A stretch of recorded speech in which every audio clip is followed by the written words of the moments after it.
Tayo ay iisa kagaya ng Santatlo.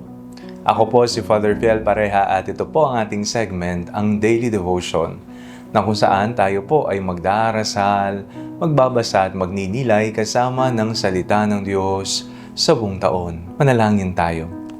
Sa ngalan ng Ama, ng Anak at ng Espiritu Santo. Amen.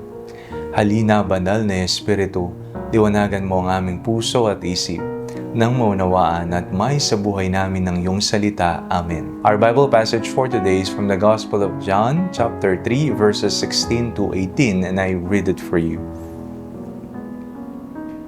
For God so loved the world that He gave His only Son, so that everyone who believes in Him may not perish but may have eternal life.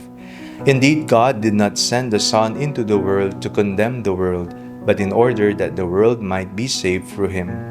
Those who believe in Him are not condemned, but those who do not believe are condemned already, because they have not believed in the name of the only Son of God. Napakaraming dahilan ng pagkakawatak-watak.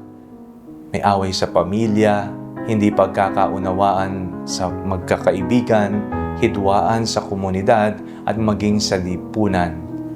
Minsan kahit maliit na bagay ay nauuwi sa tampuhan dahil sa pride, galit o kakulangan ng pakikinig at pagmamahal. At kung mapapansin natin, isa sa pinakamahirap gawin bilang tao ay ang manatiling nagkakaisa. Dahil bawat isa sa atin ay may kanya-kanyang pananaw, ugali at kagustuhan.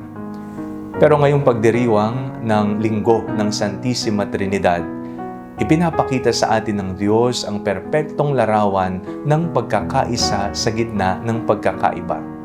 Ang Santatlo, Ama, Anak at Espiritu Santo.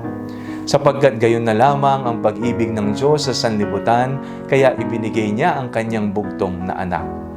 Ang pundasyon ng Santatlo ay pag-ibig.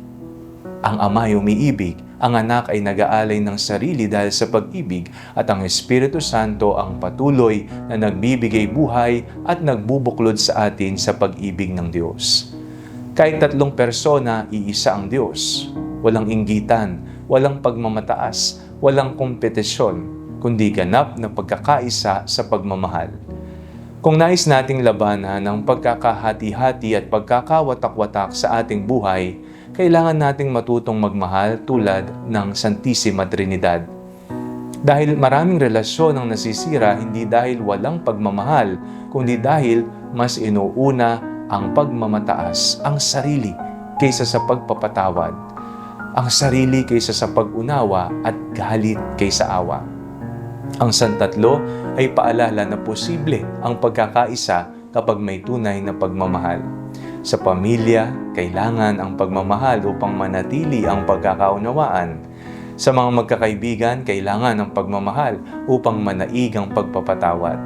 Sa simbahan at komunidad, kailangan ng pagmamahal upang maiwasan ang inggitan at pagkakanya-kanya. At higit sa lahat, ipinapaalala sa atin ng Ebanghelyo na ang Diyos ay hindi Diyos ng paghihiwalay, kundi Diyos ng relasyon at komunyon. Kaya kung may mga sugat tayong dala ngayon, mga alitan, tampuhan o sirang relasyon, inaanyayahan tayo ng Diyos na magsimulang magmahal muli. Hindi po madaling magmahal. Hindi rin po madaling magpatawad at hindi rin po madaling magpakumbaba. Pero kapag ang pagmamahal ng Diyos ang nasa sentro ng ating buhay, unti-unti niyang pinag-iisa ang mga pusong watak-watak. Ang pinakamalakas na sandata laban sa pagkakahati-hati ay hindi po galit, hindi pagmamataas at hindi kung ano paman.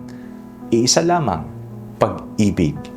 Dahil ang tunay na pag-ibig ay laging naghahangad ng pagkakaisa. Manalangin tayo. Ama, Anak at Espiritu Santo, salamat sa iyong perpektong pagmamahal at pagkakaisa. Turuan mo kaming magmahal tulad mo, mapagpakumbaba, mapagpatawad at marunong umunawa. Hilumin mo ang anumang pagkakahati-hati sa aming pamilya, komunidad at puso. Naway maging daan kami ng kapayapaan at pagkakaisa saan man kami naroroon. Amen. Sa ngalan ng Ama, ng Anak at ng Espiritu Santo. Amen.